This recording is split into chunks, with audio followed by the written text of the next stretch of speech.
నేను శంకర్ దేవరా. అయితే ఈరోజు వ్యాపారం అనేది ఏ వ్యాపారమైనా సరే కల్తీ ఎక్కువగా జరుగుతూనే ఉంది.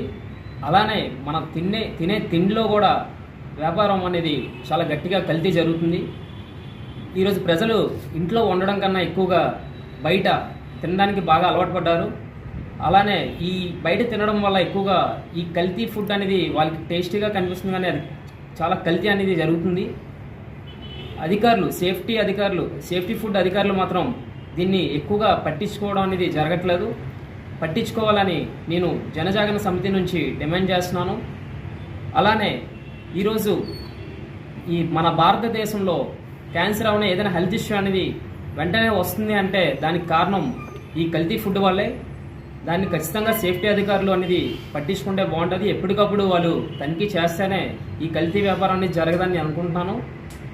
Thank you.